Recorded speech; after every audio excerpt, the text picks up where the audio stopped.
Worth the Trip features a wide variety of out-of-school activities and offers practical advice on how to organise and get the best out of school trips. Coming up, Trevor Langston and his group of Year 11 Business Studies pupils from Whalley Range are on an educational visit to Cadbury World in Birmingham. And Lorraine Curry's Year 7 pupils visit the Roman Legionary Museum and Carleon fortresses to experience Roman life in Britain 2,000 years ago. The trip that we're going on to is to Cadbury's World in Birmingham.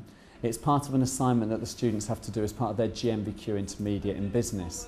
They have to compare a public limited company with a sole trader or partnership. We find them the public limited company and they find the contrasting business.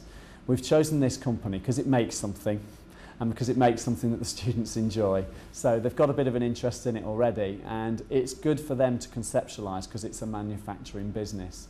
First of all, we'll be getting there and going straight into a tour which actually takes you around various different bits and pieces. It talks about the history of Cadbury, why they're located where they did, how they make the chocolate. That's a self-guided thing, so we go round at our own pace and I can stop the students and say, make sure you've got notes on that. It's good that it's self-guided because we can focus on what we want. And then finally we have a talk where they have an education officer who we've already briefed him on what we want. So he's going to do a talk for us and hopefully cover all the main areas we need.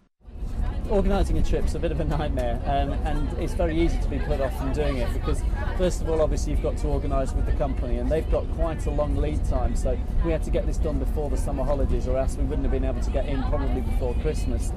Then it's all the process of organising a coach, making sure you've got the risk assessments done, getting all the letters out to the parents, getting permission slips in, getting the money in, making sure that's handed in quickly and then it's safe.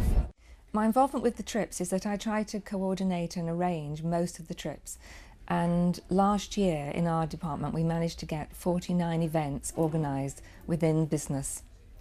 One of the ways that we've made taking the trips out easier, because as you know it's a lot of paperwork to do, is that we've prepared a trips checklist which I have here. Now, as you can see, there are 16 things that have to take place.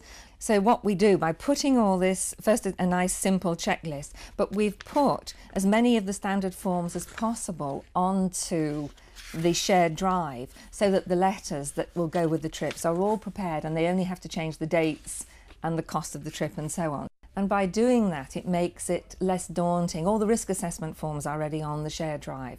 So again, if you're going on a coach trip, you're going on a coach trip, so the risk assessment is very similar.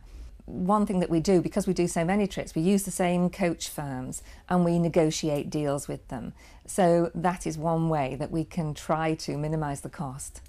In terms of leaving stuff on the coach, you can... The actual tour will be very much helping them through it because they're absolutely bombarded with information and only certain bits of it are relevant, so we'll be very much sort of focusing them on what they need to get out of it, because otherwise they'll just go round and they won't really know what they're looking for.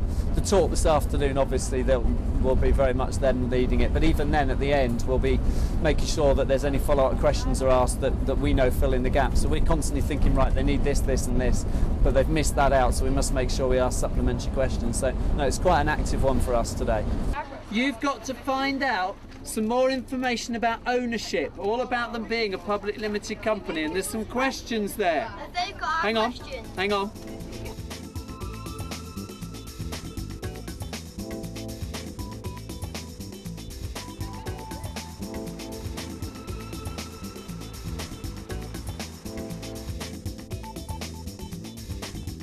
Students tour the factory and learn about the history of the company. In total, the venue informs around 1,500 school groups each year. So far we've heard a bit about why the company located where it did, and they've made some notes in the last room. Now they're listening to some machines that are telling them how a particular chocolate is made, and also we've been told a little bit about what they do for their employees. So hopefully we've got some notes now which we can work on when we get back into the classroom. So it's a dead simple flow diagram, yeah? Washing, roasting, cooling, converting. When you can jot down there, Simon, it's converting from the cocoa bean to the cocoa mass.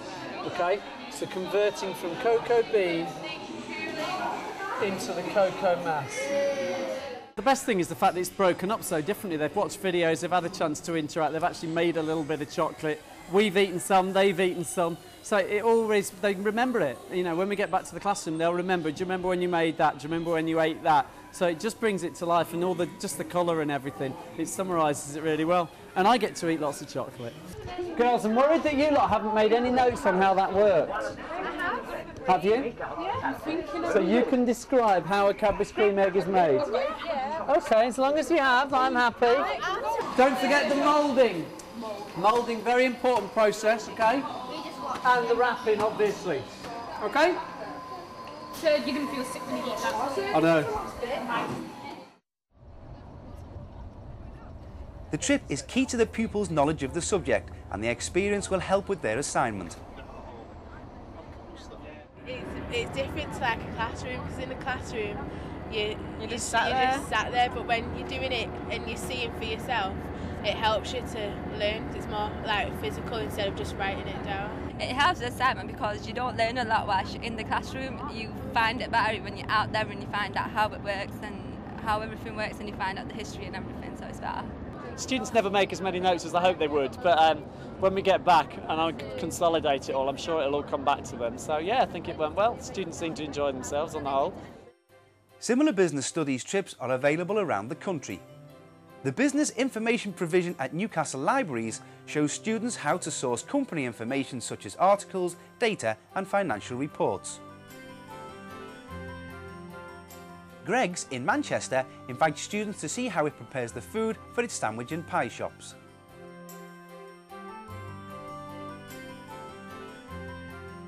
Although most famous as a recreational attraction, Alton Towers also offers an educational day out. The business of leisure includes marketing, customer service and promotion. At the Jaguar Education Centre in Liverpool, students can see how cars are manufactured. The tour takes them from the initial design stage using life-size clay models to the finished product. Warburton's offers pupils the chance to tour their factories in Nottingham, Bolton and Newcastle and learn how they make, market and distribute their bread. Danesfield Community School in Somerset is visiting the remains of the only fully excavated Roman amphitheatre in Britain and the only legionary barracks in Europe. We take the classes on trips quite often in our department. Generally, I would say that per year we take them on at least two visits in each year group. We've chosen Caerleon, the Roman Legionary Museum, because partly it's not too far away, it's only 2 hours away, and it is one of the best sites that we've seen for teaching about the Romans. It has 4 sites and it's quite varied. You've got some sites outside, you've got the museum, you've got the Roman baths, and it really is a fun-packed day. The children don't get bored, there's something going on all the time, and it's a really good example to highlight some of the things that we're doing in school. We are studying the Roman army at the moment. We're looking at strengths, the reasons why that particular army was so powerful, and it really does fit in with that. You can go to each of the sites and look at that key question in turn at each of those sites and find evidence for it. I don't worry about taking the children out, and I don't worry necessarily about their safety. What I do worry about is, have I got everything in place just in case? Have I got all the packs of information ready? Do I have the medical bags? Have I remembered clipboards? It's all of the organisational things I worry about in terms of have I remembered absolutely everything. But as far as the safety of the children and the day itself, that will all be prepared and will all be sorted beforehand anyway. So I don't worry about that. Right, so you have to be talented to build things like roads, forts, okay, brilliant. Organisation and preparation is the most important thing. You need to go through exactly what you want to do, what the children are going to get out of the visit, and how best to use the site that you're going to in order to actually extend the curriculum training and the education of those pupils. 3 coaches carrying 130 Year 7 pupils arrive in Caerleon. The journey down was great. We were a bit late leaving. We lost a couple of buses on the way, but we managed to meet up. But it was fine, absolutely fine. It's essential that you organise your groups before you arrive, so that when you get here, the children know who their team leader is, who their group leader will be, where you're going. It would be chaos if you came with 130 kids and then you were trying to group them while you were here. So no, it must be done at school. Holly, James and Toby, you are counted by me. Use the crossing. Okay. You, Group 1, will be with your teacher. You're going through that door out there and you are going to enter into our barrack room. I know you haven't been here long today. Can anyone tell me what is a barrack room? My name is Heidi and I work here at the Roman Legionary Museum. I deal with the school visits that arrive here, and my role really is to sort of facilitate and do role playing with them. It's basically where they get a chance to dress up and have a bit of fun, really. Come on, move it. Come on. Move it, move it. Come on. The feedback we get from them is instant. They enjoy it. Everything that they've seen throughout the day is sort of brought to life with costume interpretation, role play. You know, they get a chance to dress up as soldiers, as masters, as slaves. They're serving food, they're lying in a barrack room. It's all brought to life to them in this session, everything. Could we please have a round of applause for the entertainment? What you need to do is just pick up the sailor, pop it in the mouth and eat it in one there, so you don't know. A visit combines role-play sessions with the study of historical monuments and artefacts. Yes. What would they not have had that we've got today? Doctors. Well, they would have had some doctors, but no hospitals, no medicine, the same as we've got. Yeah, you did have some cavalry. Yeah, you did have some cavalry. They tended to be a bit more important than just the ordinary legionary, like this person. He would be sort of an ordinary soldier, and then you would have other soldiers who would be trained to do something else. If it rains, and it rained last year, then we get wet.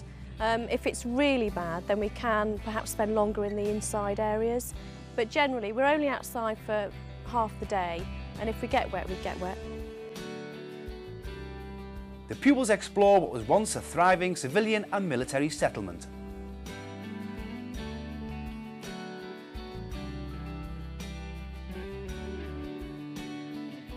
I've loved it because it's great looking around at all the interesting things about history and seeing the way it's all changed.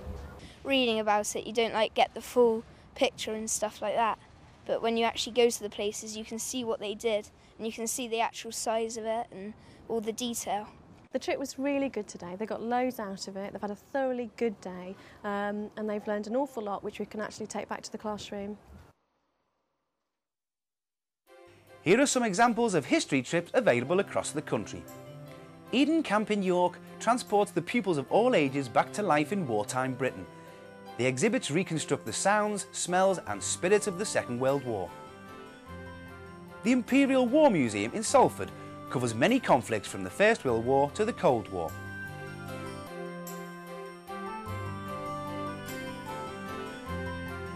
The Natural History Museum in London offers pupils aged 3 to 18 a huge variety of experience and activity to do with the natural world. Warwick Castle is situated 2 miles from Junction 15 off the M40. The castle brings medieval history to life. English Heritage provides free educational trips to over 400 sites across England, from Stonehenge and the Roman invasion to Dunkirk and World War II.